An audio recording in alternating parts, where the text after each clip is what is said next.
Hello crafty friends, this is the Paper Chef here. Welcome to part 3 of my 3-part Doggie Treat series. This project involves using the Brother ScanNCut for many aspects of it, and we're also doing just a lot of traditional crafting techniques. In this tutorial, I will show you how to cut out the toppers for these Doggie Treats. We're going to use black cardstock to cut out the toppers. Then we're going to go ahead and use embossing powder and ink to make the little bone, and that goes right onto the topper. That's just heat embossed right on there. And then finally we're going to assemble the Doggie Treat project. Okay, and then you will have known from start to finish, based on these three tutorials, how to use your ScanNCut to help you with many aspects of this project. And you'll know how to make Doggie Treats, which are great for gift giving season, this holiday season, and great for craft fairs as well. All right, so let's get started. I wanted to congratulate Carla and Susan M. They are the final winners of my Halloween care package giveaway. And I did that because I reached 12,000 subscribers on my YouTube channel.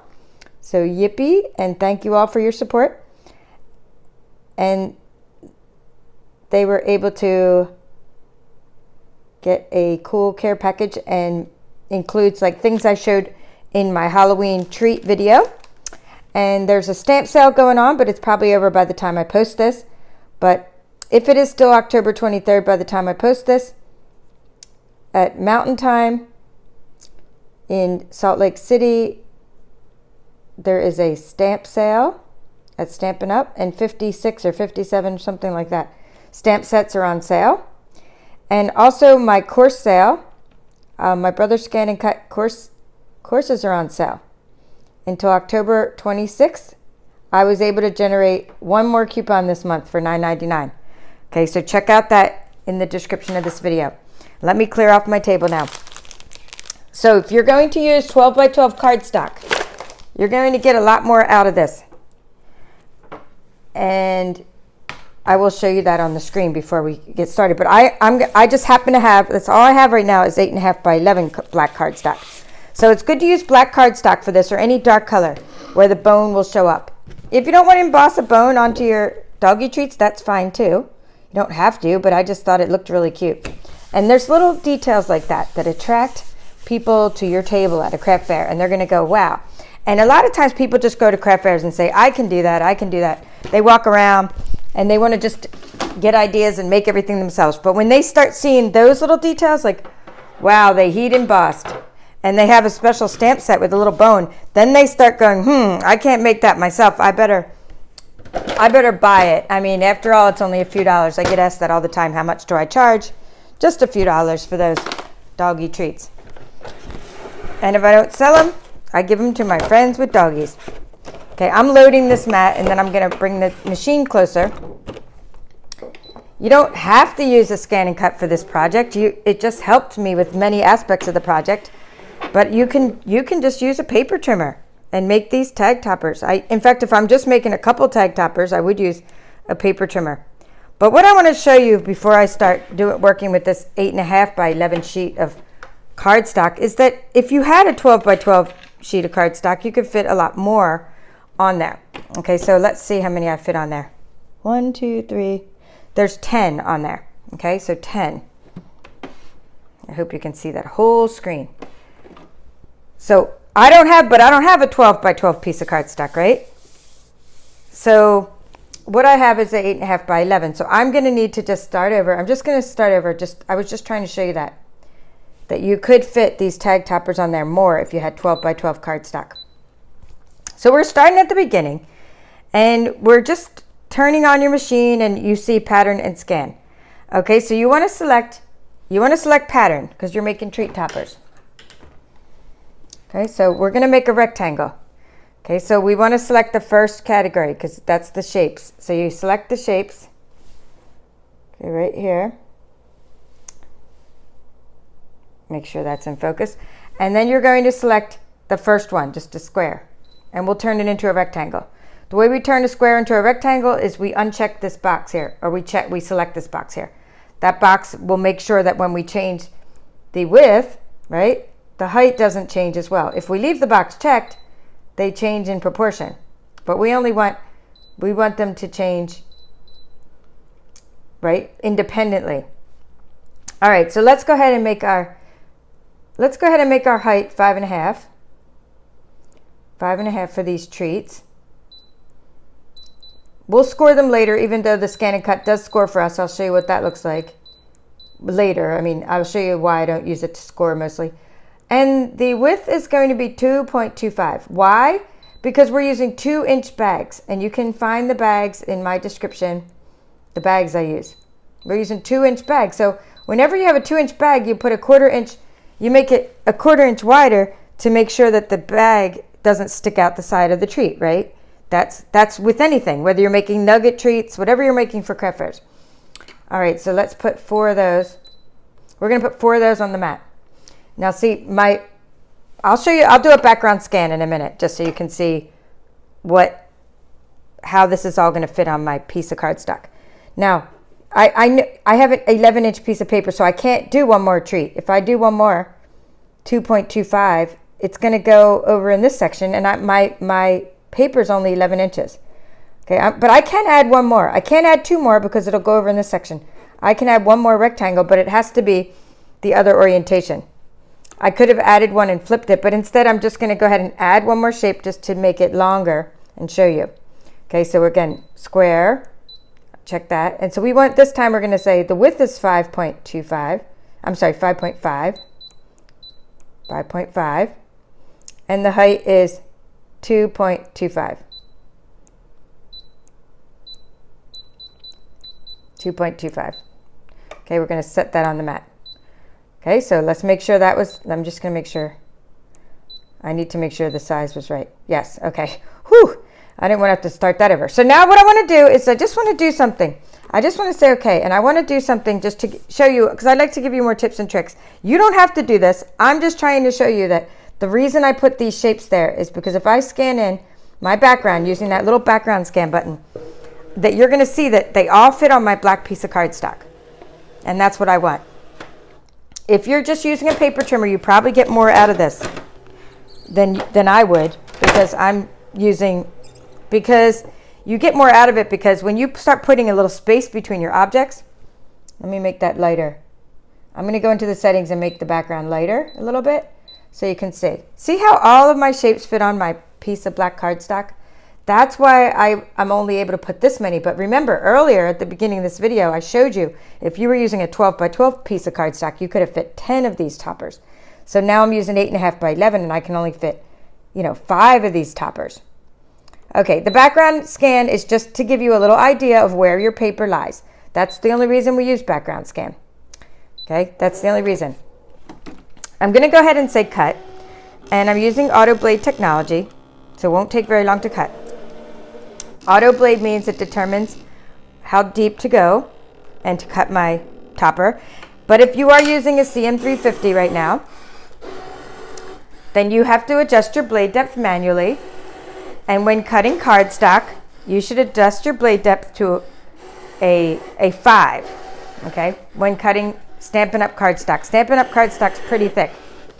So adjust your blade depth to a 5 if you have a CM350 or one of the ScanNCuts where you have to adjust your blade depth. Okay, my machine's getting noisier, and it's supposed to be a quiet machine. Anyway, I had to step away while I told you that. Now, let's just go ahead and unload the mat. And I get a lot of use out of my machine, and my machine's sort of falling apart, literally. Oh, this little thing just came off while it was cutting. But anyway, I have that taped together. We don't need the machine anymore. We don't need the ScanNCut anymore for this particular project. So let's see if I can't flip this over and just kind of stand it up to get it out of the way. See, even my rubber piece is falling off the front of my, you can't see that, but anyway, my machine's falling apart. It gets a lot of use. All right, so what I'm doing now is I'm removing the treat toppers from the mat. Okay, again, as I say in all my videos, when you're making treats or when you're making anything for craft fairs, mass produce. So do all this section at once, do everything in stages, and then you'll get a lot more done. Well, now we have 5 to play with in case we mess up, so that's good.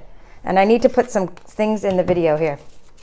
I need to just put some other things there for my color balance too. So this was the stamp set we're using. We'll review all that at the end. Let's see what else I can put in my video. Let me grab some of my treat toppers that we're going to be using. That way I have a little bit of color. If I'm just trying to show you something black in a video, then I don't know what will happen. All right, so we have some color. All right, so now what I'm going to do is I'm going to take out my Simply Scored. It's just a scoring tool. Now, I could have scored with the ScanNCut. So I get asked this all the time. In fact, I talked about this in my card making course on the Brother ScanNCut. I don't like using the ScanNCut to score. I do it if I have to. I do it if I'm making a sort of like a box card or pop-up card, or like if I'm doing something where there's a lot of score lines, like a box. If I'm making a box, I like to make score lines. But in the case of just toppers, see how the way that the ScanNCut scores is it's perforation. I don't know if you can see that here. It perforates. There you go. Like a stamp, like the edge of a stamp, you know. When you used to peel off the old, I don't know, now we have sticker stamps, but it's a perforation. I don't like perforation score lines. I like smooth score lines. That's just my personal preference. So I like to score things myself, even though the ScanNCut, by the way, just to do that, all you need to do is make a dashed line, and you can have a score line. Let's put all these Doggie Treats to the side here. So you can draw a dashed line and it'll score for you in the ScanNCut. However, I don't like to do that because of the perforation line. It's just more professional, I think, to create a score line using my scoring tool. All right, so to use the Simply Scored, it's so easy. This is just a Stampin' Up tool, and you might have one from another company or something. It's just, you create score lines. And you can use your paper trimmer too if it has a scoring feature. So you have your treat topper. It was 2.25, recall, by 5.5. So we're just scoring halfway down. Okay, we're scoring at 2.5. Oh, I'm sorry, not 2.5. 2.75. Am I doing the math right? Let's do this again for reinforcement. 2.5 is 5, and 2.75. We'll do it a few more times. All right, so now I'm gonna use my little spatula. I'll do it a few more times so you can see it. Okay, so I'm using my little spatula. And don't worry about that one because you can cover it up with the dog if you messed up a little bit. And you could do more than one at a time. So let's do this. Let's do this right now with a different angle and you can see it. So my treat topper was 5.5. Okay, it was 5.5 long. Okay, I need to score it halfway point. So you're using 2.75 is the halfway point. Each little notch is a 1/4 inch. So 2.75, and I'm just scoring along here. It doesn't matter if I use it. The Simply Scored has a fine tip ball at the end. It has a bigger ball for making sort of flowers, but I like to use the thinner side when I'm scoring. I'm just going to do a few at once. Okay, so we'll do a few at once. 2.75. Okay, it doesn't matter. You can just lay them all there. Here, I'm just going to put the other one there so you can see it in view. 2.75. And then because I scored down, I lift it up. So I score down, but then I go up. Okay, so that's called a valley when you score down, and that's a mountain. So whenever you have your valleys, you take them and you fold them into mountains like that. And that just helps the grain of the paper. It just gives you less, white showing through if you have like paper that's not dyed all the way through. Stampin' Up! Has such good cardstock though. It's dyed all the way through. All right, there we go. I could have left them flat. I could have scored them and left them flat for embossing purposes, but that's what I did. It doesn't matter. All right, so now I'm going to, I guess I should get one of my little handy dandy, because we're going to probably make a big mess. And I usually don't emboss in this room. I had to pull everything into this room to do it. So what I'm going to do is just make room. Okay, so what we're going to do is we're not going to heat set first. We're just going to do the stamping first because we do everything in stages, right? So the stamping involves, I'm using Whisper White. I'm using this. It comes with, you can get a blank Whisper White ink pad, and then it comes with a big big like a bottle of ink. So I just inked the middle of this thing, and of course I've already stained it because my stamps have some color on them. I stained it a little bit, but there's my white ink. I just put it in the middle, and that's what I use. It's not really thick. I just sort of put a blob of it in the middle, pushed it down with a spoon. Okay, and so now that's how I got my ink to ooze into there. And then I need I need this little bone. And for the Halloween ones, I did it to the paw as well. The bone works the best for embossing. The paw, the reason it doesn't work as well is that the little paw print kind of oozed together. But this little bone has really good detail, so it really works good for like embossing the bone. Okay, so let's get a little stamping block. All right, so I'm getting the stamping block B. I'm sticking the bone on there. Now it's important to add your embossing powder while it's wet. You don't have to heat set it right away, but your embossing powder has to stick on something while it's wet. I've tried different types of embossing powders. I'm just letting you know and showing you where we're at. So what I ended up with, I tried this one. It didn't work. This one is called, boy, that is so small, shimmery white embossing powder. It was too coarse. Okay, the shimmery white embossing powder did not work. It's too much glitter inside. It was too coarse. The details were lost. I tried clear embossing powder after stamping the white, and it didn't give me enough white for the bone, so I stopped using the clear embossing powder. So now I'm at the point where I'm using just regular white stamping embossing powder. Okay, so I like to tell you so you don't have to go down the same road as me, and you can just save yourself a lot of time so that's what I'm using, white embossing powder. When you don't want embossing powder to get all over something, you can use what's called our embossing buddy. I keep it in a little bag. Embossing buddy, it's almost like it has like some kind of anti-static powder in it. So basically the embossing buddy is you just, on the area that you're going to stamp, you just rub that a little bit on there. Okay, because then later when you try to get your powder off, it comes off. If you don't use the embossing buddy, it's fine. You can still flick your powder off, but the problem is, I like to get a little powder. The embossing powder sticks, and sometimes you get extra glitter on things. So I just like to tap my embossing buddy. I like to rub it like this a little bit. But if I don't see any powder, I like to just tap it a little to get a little bit of powder out. And that means I have less chance of my items sticking, my extra embossing powder. It really doesn't matter for such a small thing like a bone. But, hey, if you have a detailed thing, it does matter. A detailed item. So now we're gonna do this stamping, and I'm gonna put the powder on right after I stamp. So I'm gonna stamp it in white ink. Okay, you could use Versamark too, but I just liked using white ink and white powder. When I use white ink and white powder, then it really made the bone look cool. Okay, so there's my little spoon. This is my spoon to catch my extra powder.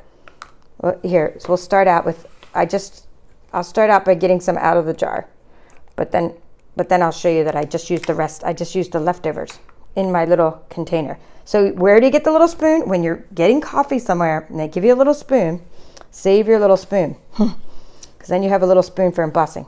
All right, so we're gonna do this a few times for reinforcement. So we're heat embossing. We're gonna tap, tap, tap into the white ink, okay? We can see it, it's really thick white ink, okay? It's pigment ink, I think it's called. Okay, there's our little bone. It's in white, but I need it to be better. So I'm going to take a little bit of embossing powder. I'm going to dump it over my bone, and I'm going to tap, tap, tap, flick it off. Flick, flick. See? And that embossing buddy helped. It helps to keep that other extra powder from sticking. And then I rub it off anyway, so it doesn't really stick. Now, that's okay. I'm ready to emboss that, but I can do it later now. My powder is sticking to my ink, so I can do this later. I can emboss it later. So I would do a bunch of these. I'm just showing you, I'm keeping it real. This is the way I would normally do it. I tap, tap, tap. I stamp the little bone. I put a little powder on the little bone. Okay. I flick the powder off. And then I rub it to keep it from making blobs around. And don't worry that some gets all over. The embossing powder, the embossing buddy helped me keep me from getting all this extra powder sticking all over there. It's that anti-static thing. Okay, so there's another one. Put that off to the side. They look better embossed, by the way. They look better embossed than stamped because they get better detail. So tap, tap, tap. And when I tried this without using the embossing powder, I just used the white ink without the embossing powder, and I heat set it, and it looked kind of like a big blob. And I like this white embossing powder. It makes it shine. And like I said, it's those little details when people pick up your treat and they go, well, okay, maybe I can't do that. Maybe they can't, you know, maybe they know how to do it, how you did it, but they don't go, oh, I'm going to try to repeat this for a friend. Instead, they buy something off you. They're like, okay.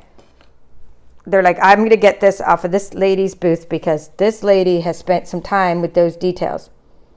It's the little details.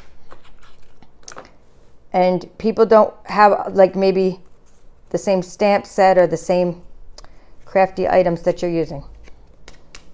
Okay, there's one more. And let's do the 5th one, and then I can close the ink and make room for my embossing.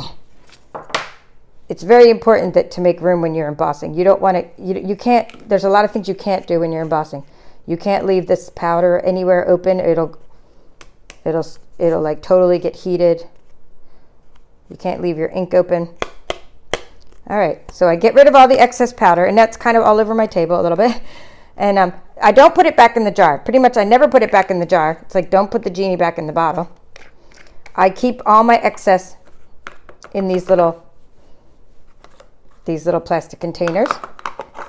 I usually keep my spoon in there with it, but I'm going to be doing some more. So I keep my spoon in the container with this. And then I just put my embossing powder away. So before we heat set these, we're going to do a few things. We got to close our ink.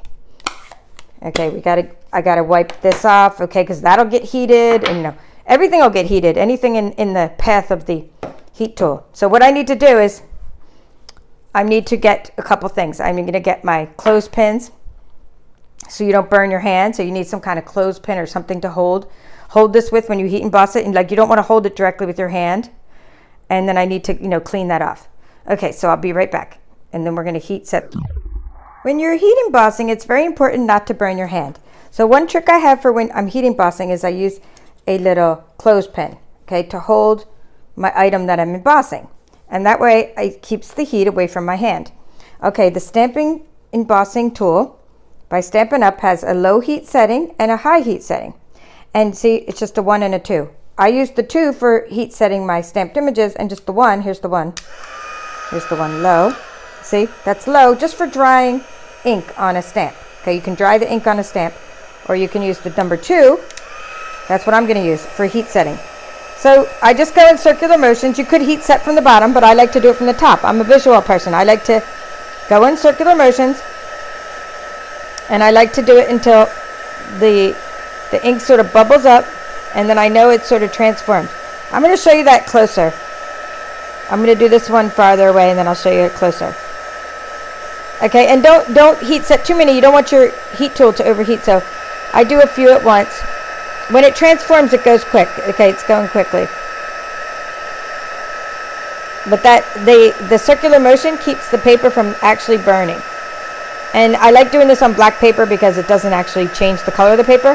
When you heat set onto light color paper, sometimes the paper changes color. Okay, so that one is good. I think that one's good. And if not, you can always give it a little touch later. Okay, let's do this closer up now. So you get to watch these transform. Here, we'll just do this one. You can even do 2 at a time. Okay, so I'm gonna do it. I'm right-handed, but we're gonna try to do it with the left hand here for my crafty friends. Okay, so what I'm doing is I'm gonna bring it up in focus. So you can see you got a bunch of random powder on there. But when you heat set it, circular motions, again, you know, it's supposed to be a good circle. And like I said, I'm using my left hand, so we're trying to make a circular motion. It's so cool watching the powder just sort of transform. Oh, look at that. See, you can actually watch it transform if it's in focus. Okay, let me make sure it's in focus. Okay, and so hopefully you can see that. And it just sort of melts, and it makes it a better, well-defined image. And it makes it glossy. So I really like this little effect, and it's just a nice touch.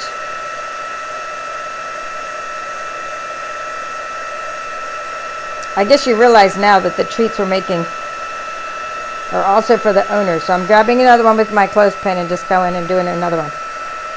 Right, we're doing another one, and it's like for the owners, because the owners are, they're like, oh, how cute, and they love their dogs. Their dogs are like children, you know.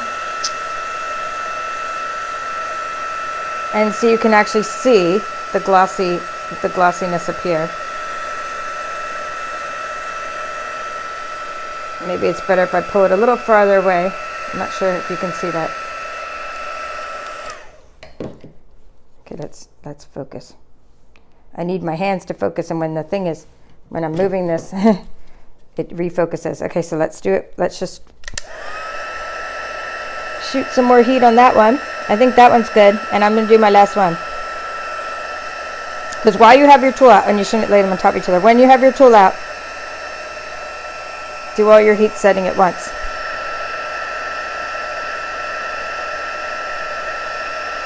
And if you didn't get it all, you can go back and do it again later.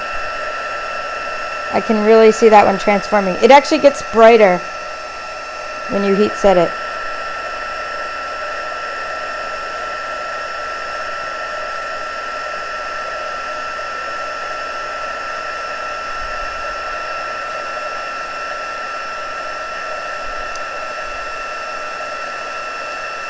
Now, like I said, I'm using black cardstock, so it really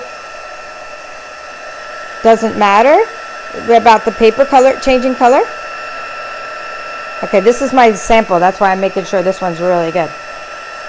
This is the one we're going to decorate. All right, good. So I wanted to make sure that was really good. Now I'm using black cardstock. So basically, I can even touch it, make sure. Oh yeah, they're all pretty good. Except that one could use a little more heat. This one's good. Just getting my samples ready. But if I was using a lighter color cardstock, I might heat from below so that the paper doesn't warp in color. Okay, these are all good. Sometimes some of them need more heat. All right, so now we're ready to decorate. So I decorate my toppers, and then I put them onto my treats. So let's get our toppers. Okay, and we did this in part 2. We made our toppers. Okay, we have a Just For You, we have a Merry Christmas, and we have a Yummy. So you take your little dimensionals, that's your little foam adhesives, and I use my big dimensionals. You only need one. Well, maybe put the dog, let's put the dog on first. So we did the dogs in part 1. I showed you how to sponge color your little doggies. Here, let's get a doggy. Let's get the doggies we sponge colored. Here's a couple doggies. And then I also even showed you how to use markers as well to do some blending effects. So we did some stamping, we did some sponging. So I'd probably put another little dimensional. I put a smaller dimensional on his head and a one on his back. So we'll stick him there. We need room for his hat. So his hat you have to have room for the hat. So let's put the little doggies on there. Again, you'd make all your toppers, you'd make all your little, you'd put all your little hats on there, your embellishments. Okay, I'm having the tail stick out on purpose because I need room for this sentiment, right? That's why I have the little tail sticking out on purpose. And plus it looks cool when something kind of hangs off of the edge. Where's my other one I just had out? Oh, here he is.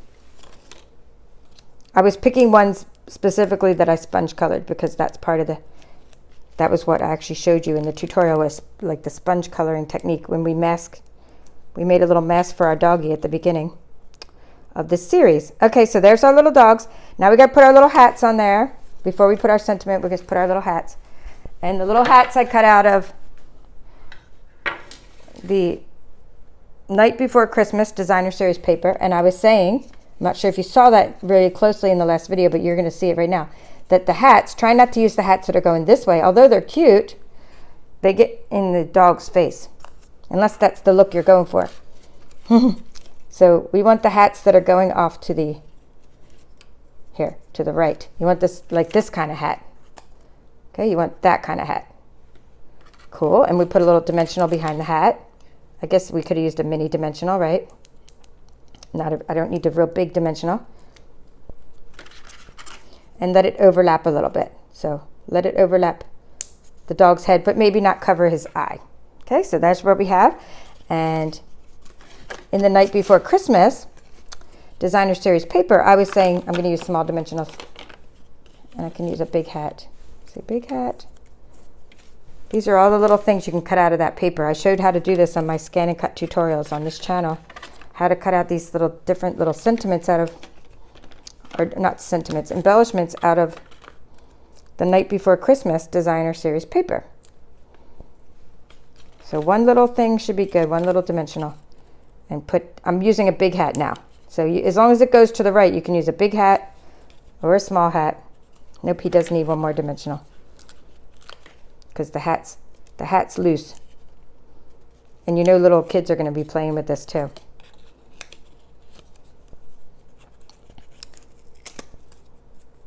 How did I get 3 on there? Yikes. I botched that hat up. Okay, let's start again with another hat. I should have had the little hats picked out that go the same way. Here we go. Here we go. I have 2 more hats. So I'm going to move this out of the way. I need to move my embellishment tray out of the way.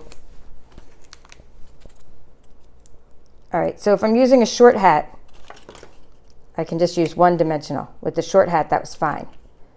But when I was putting the tall hat on, it needed too many dimensionals because the hat was getting all wonky. So we're going to just do that again, because I don't know what I did with my others. I just messed them up. Here we go.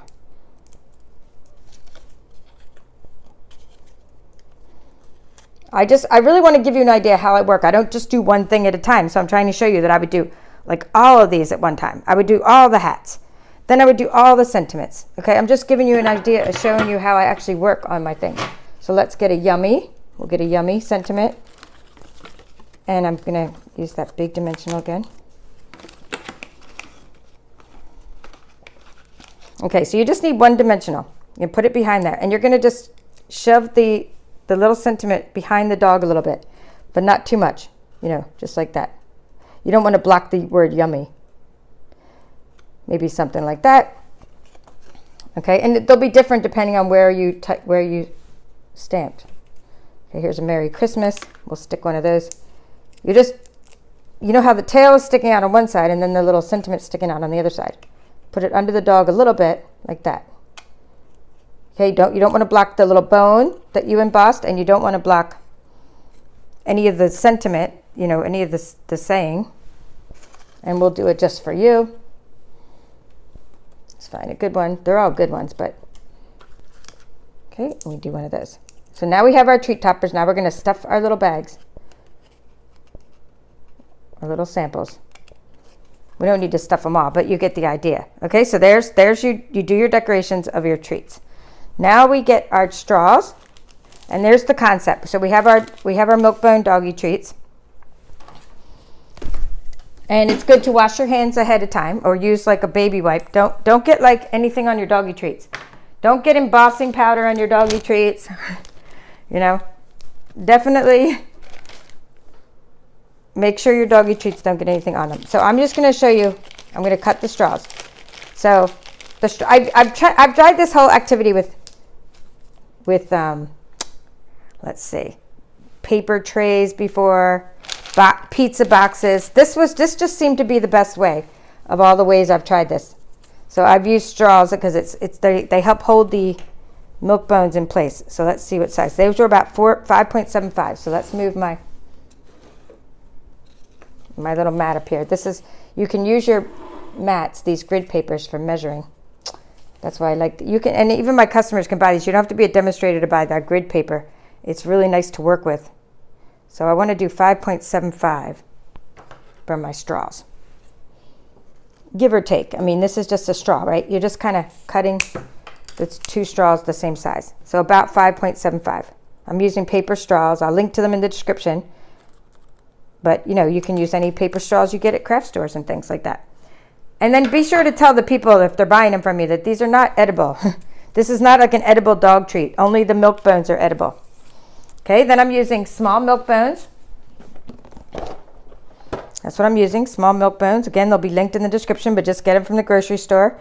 But if you're an online shopper like me, you can get these cheap in 2 packs from Amazon. Use my link, it won't cost you any more. Okay. Let's get 6 of these out.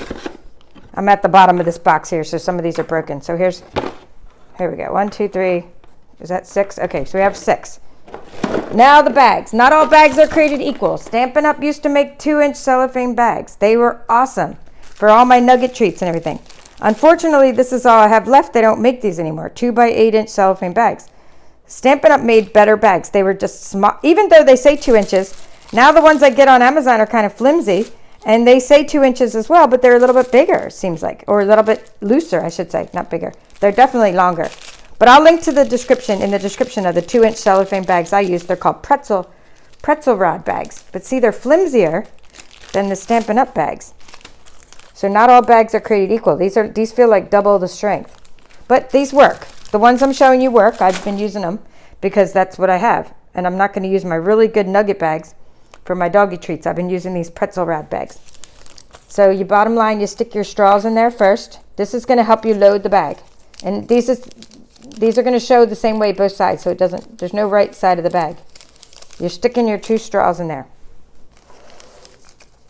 And then you're going to load your milk bone. So I like them to all go the same way. There's the word milk bone. Can you see that here? Milk bone.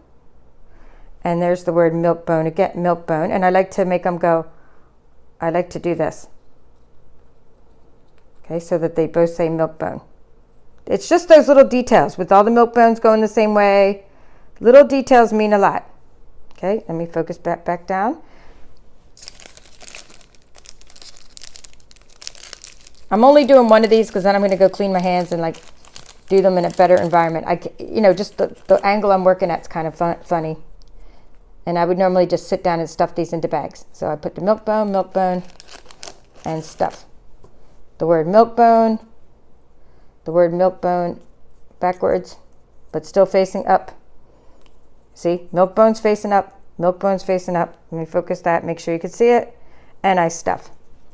So I put 6 of those in the bag. Okay, that's what I do. You do it the way you want to do it. In fact, feel free to post pictures on my page, by the way, guys. Post pictures on my page, my Facebook page, of your finished treats if you were inspired by this series. I need to chop off some extra. I'm just chopping off the extra plastic. It doesn't need to be 10 inches, maybe something like that. You need a little piece of plastic at the end for your topper. So you just chop off some plastic and they're in there. Okay, so that's it. Now you put your topper on and that's it. And then we're done and I can review the project. So let's use the Just For You. Let's use this one.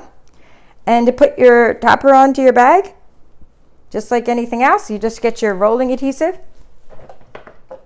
Don't use glue. Use rolling adhesive because then the person can remove it easily and they can take this topper off easily. If you use glue, it's kind of hard to get off. So I'm just putting a couple lines of rolling adhesive down the edges and then a couple little more there. I'm going to show you that in the light so you can see it. So see? That's how much rolling adhesive I use. I make sure I put some in the middle and some on the edges. This closes the topper really nicely. Then I lay it there like that onto my flat surface. And I stretch the little bag a little bit like that. And I lay it down and I center it. But again, I'm at a weird angle, so hopefully it centers. And if it doesn't, you try again. Nope, you want it to go. I got to show you what I just did wrong and then I'll fix it. So you need this to be flush with this. For these to stand up inside your little display container, they need to stand up straight. So you need this to be as tight as you can onto the topper. Okay, you don't want the straw to be on there, but you want it to be really tight. You'll see it when okay, it's good enough, except for this side. So stand over the top of it, get a good angle, and make this pretty tight. Not touching your straw, but almost. Okay, like there you go. There you go. The straw is like touching a little bit. There you go. So now when you close it, the straw is pushed, then you push the straw right out. There you go. Now it can stand up. That's exactly the effect I wanted. And I'll show you my others, and you can see what I mean. because they're tight, okay, because they're tight, you can stand them up in your display, and they stay standing up straight. Okay, so that's as simple as that. I hope you understood how to do that. So let's review. We had a good old time making these, and I'm just going to get my little board out,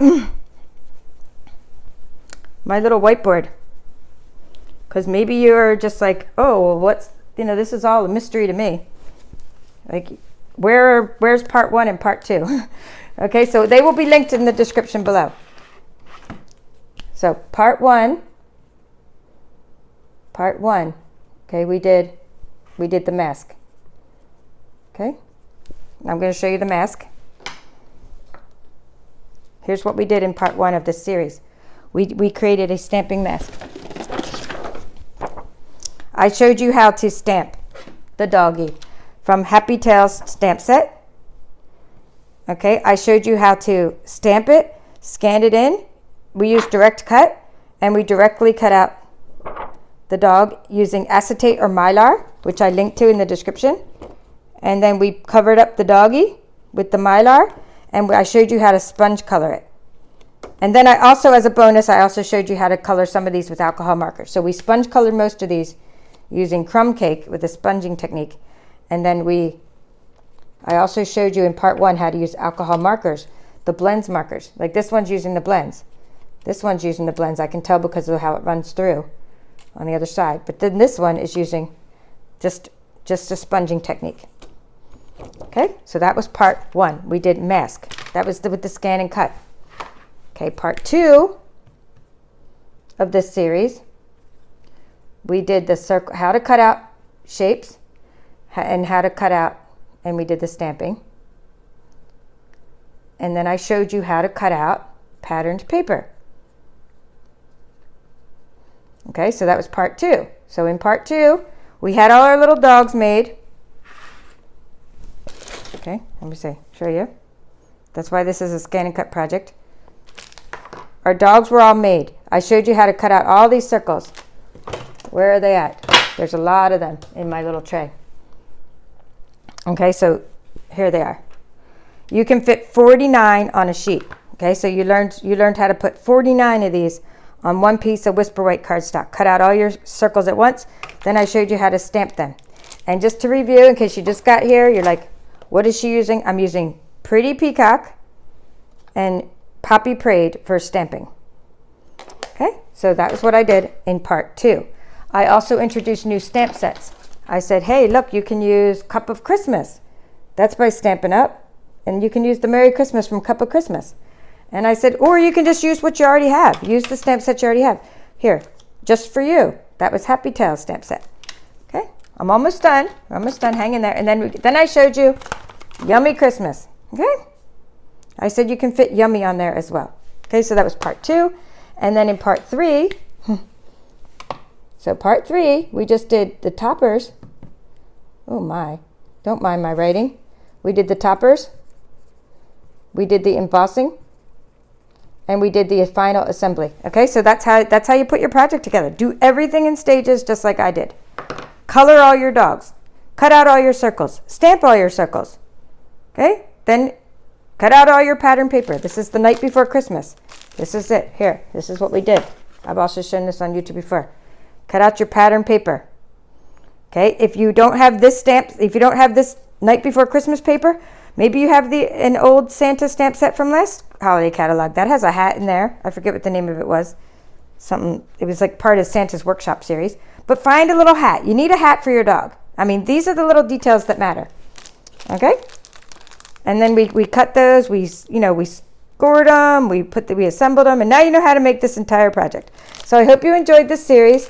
Feel free to comment and feel free to share what you come up with for your doggy and kitty treats this holiday season. That's all for now. This is the Papered Show.